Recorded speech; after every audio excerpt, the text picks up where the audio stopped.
بزرگ فرماتے ہیں میں نے دعا مانگنے کا طریقہ اپنی بیوی سے سیکھا۔ حضرت وہ کس طرح؟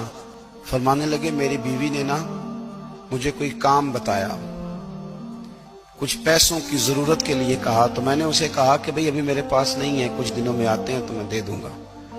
عورتوں کی عادت ہوتی ہے وہ بار بار یاد کراتی ہیں۔ 2-4 دنوں کے بعد پھر اس نے کہا حضرت وہ میں نے کہا تھا کچھ پیسے، میں نے اسے کہا کہ ابھی میرے پاس نہیں ہے، کچھ دنوں میں ملتے ہیں تو میں تمہیں دے دوں گا۔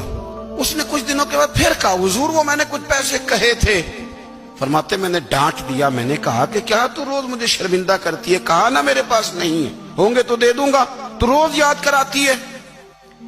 فرماتے ہیں اس نے پہلے تو میری ڈانٹ کو سہا، پھر میرے سخت جملوں نے اس کی آنکھوں میں آنسو پیدا کر دیے، پھر اس نے اپنے آنچل میں اپنے اس دکھ کو سمیٹا، اور پھر اس نے ایک جملہ کہا تو میں رو پڑا، اور مجھے اپنے رب سے مانگنے کا طریقہ آ گیا۔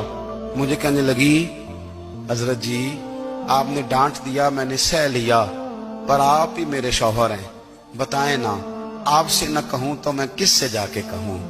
فرماتے ہیں میں رو پڑا، اور میں کھل کے رویا، اور میں تڑپ کے رویا، اور پھر میری سسکیاں بند گئیں۔ تو مجھے کہنے لگی آپ کو کیا ہوا؟ میں نے کہا مجھے بھی دعا مانگنی آ گئی ہے۔ جب میں اسے کہوں گا نا اللہ تو ہی میرا رب ہے، میں تجھ سے نہ کہوں تو میں کس سے جا کے کہوں؟ میں کیوں کسی بندے سے سوال کروں؟ میں کیوں کسی دنیا دار سے کہوں؟